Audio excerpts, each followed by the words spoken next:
Hi friends, ಈಗ ತುಂಬ ಹಬ್ಬಗಳು ಬರ್ತಾಯಿದೆ. ವರಮಹಾಲಕ್ಷ್ಮಿ ಹಬ್ಬ ಬೇರೆ. ಹಾಗಾಗಿ ಈಗೊಂದು ಸ್ವೀಟ್ ಮಾಡೋಣ ಅಂತೇಳ್ಬಿಟ್ಟು ರವೆ ಉಂಡೆ ಮಾಡಿ ತೋರಿಸ್ತಾ ಇದ್ದೀನಿ ಈ ವಿಡಿಯೋದಲ್ಲಿ. ಮೊದಲಿಗೆ ಇಲ್ಲಿ ನಾನು ಕೊಬ್ಬರಿ ತುರಿನ ನಾನಿಲ್ಲಿ ಚಿಕ್ಕ ಚಿಕ್ಕದಾಗಿ ನಾನಿಲ್ಲಿ ತುರ್ಕೊಂಡು ಇಟ್ಕೊಂಡಿದ್ದೀನಿ. ಇದನ್ನ ಒಂದು ಪ್ಯಾನಲ್ಲಿ ಎಣ್ಣೆ ಹಾಕ್ತಾನೇ ಒಂದು ಸ್ವಲ್ಪ ಗೋಲ್ಡನ್ ಕಲರ್ ಬರೋ ಥರ ಸ್ವಲ್ಪ ಫ್ರೈ ಮಾಡ್ಕೊಳ್ಳಿ. ತುಂಬ ಸಿಮ್ಮಲ್ಲಿ ಇಟ್ಕೊಂಡ್ಬಿಟ್ಟು ಮಾಡಿ, ಜಾಸ್ತಿ ಕೊಟ್ಟರೆ ಎಲ್ಲ ಸೀದೋಗ್ಬಿಡುತ್ತೆ. ಹಾಗಾಗಿ ಸಿಮ್ಮಲ್ಲಿ ಇಟ್ಕೊಂಡು ಗೋಲ್ಡನ್ ಕಲರ್ ಬಂದಾದಮೇಲೆ ನೋಡಿ, ಇಲ್ಲಿ ನಾನಿಲ್ಲಿ ಒಂದು ಪಾತ್ರೆಗೆ ನಾನಿಲ್ಲಿ ತೆಗೆದಿಟ್ಕೊಂಡಿದ್ದೀನಿ. ಈಗ ಅದೇ ಪ್ಯಾನ್ಗೆ ಒಂದು ಸ್ವಲ್ಪ ತುಪ್ಪ ಹಾಕ್ಕೊಂಡ್ಬಿಟ್ಟು ನಾನಿಲ್ಲಿ ಗೋಡಂಬಿ ಮತ್ತು ದ್ರಾಕ್ಷಿನ ಹುರಿದಿಟ್ಕೊಳ್ತಾ ಇದ್ದೀನಿ. ನೀವು ಬೇಕಾದರೆ ಡ್ರೈ ಫ್ರೂಟ್ಸು ಏನು ಮನೇಲಿ ಬೇರೆ ಏನಾದರೂ ಇದ್ದರೆ, ಅಂದರೆ ಬಾದಾಮಿ ಪಿಸ್ತಾ ಏನಾದ್ರು ಇದ್ದರೆ ಅದನ್ನು ನೀವು ಬೇಕಾದರೆ ಆ್ಯಡ್ ಮಾಡ್ಕೋಬೋದು.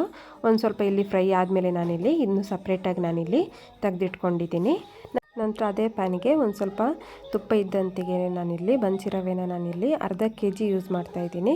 ನೀವು ಬೇಕಾದರೆ ನೀವು ಎಷ್ಟು ಕ್ವಾಂಟಿಟಿ ಮಾಡ್ತಿದ್ದೀರಾ ಅದ್ರ ಮೇಲೆ ತಗೊಳ್ಳಿ. ನಾನಿಲ್ಲಿ ಅರ್ಧ kg ಎಷ್ಟು ಮಾಡ್ತಿರೋದ್ರಿಂದ ನಾನಿಲ್ಲಿ ಹಾಕ್ಕೊಳ್ತಾ ಇದ್ದೀನಿ. ಇದು ಸ್ವಲ್ಪ ತುಪ್ಪ ಇದ್ದಂತೆಯೇ ತುಪ್ಪದಲ್ಲೇ ಫ್ರೈ ಮಾಡ್ಕೊಂಡು ತಗೊಳ್ಳಿ. ಒಂದು 5 ನಿಮಿಷ ಸಿಮ್ಮಲ್ಲಿ ಇಟ್ಕೊಂಡು ಚೆನ್ನಾಗಿ ಫ್ರೈ ಮಾಡ್ಕೊಳ್ಳಿ. ತಳ ಹಿಡಿಬಾರ್ದು, ಆ ರೀತಿ ಚೆನ್ನಾಗಿ ಕೈ ಆಡಿಸ್ಕೊಂಡು ನೋಡಿ, ಇಲ್ಲಿ ನೀವು ಒಂದು 5 ನಿಮಿಷ ಬಿಟ್ಟಾದಮೇಲೆ ಒಂದು ಸ್ವಲ್ಪ ಘಮ ಬರುತ್ತೆ. ಅದಾದಮೇಲೆ ಬೇಕಾದ್ರೆ ತೆಗೆದಿಟ್ಕೊಳ್ಳಿ.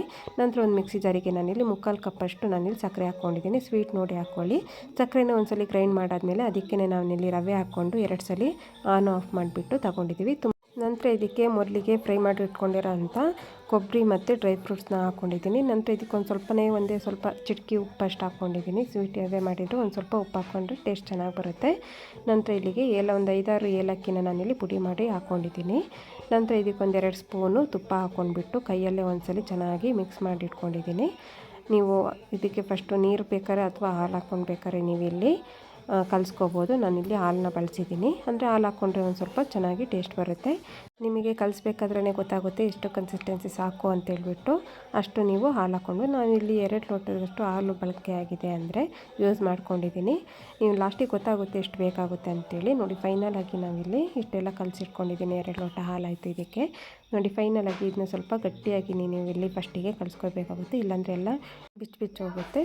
ಫೈನಲಾಗಿ ಒಂದ್ಸಲ ನೋಡಿ, ಈ ರೀತಿ ಎಲ್ಲ ನೀವು ಎಷ್ಟು ಸೈಜ್ ಬೇಕೋ ಆ ಸೈಜಿಗೆ ನೀವು ಉಂಡೆನೆಲ್ಲ ಕಟ್ಟಿಟ್ಕೊಳ್ಳಿ. ನಾವಿಲ್ಲಿ ಅರ್ಧ kg ರವೆಯಲ್ಲಿ ನೋಡಿ, ಇಲ್ಲಿ 15-20 ಉಂಡೆ ಮಾಡಿ ಇಟ್ಕೊಂಡಿದ್ದೀವಿ. ಅದು ಸ್ವಲ್ಪ ದೊಡ್ಡ ಸೈಜೇ. ಇನ್ನು ಚಿಕ್ಕ ಸೈಜ್ ಮಾಡಿದರೆ ಸ್ವಲ್ಪ ಜಾಸ್ತಿನೇ ಆಗುತ್ತೆ. ಫೈನಲಾಗಿ ನೋಡಿ, ಕಡಿಮೆ ಸಮಯದಲ್ಲಿ ನಾವು ಈ ಸ್ವೀಟ್ನ ಮಾಡ್ಕೋಬೋದು.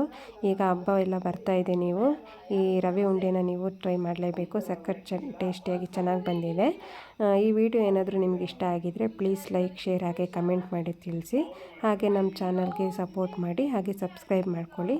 Thanks you for watching.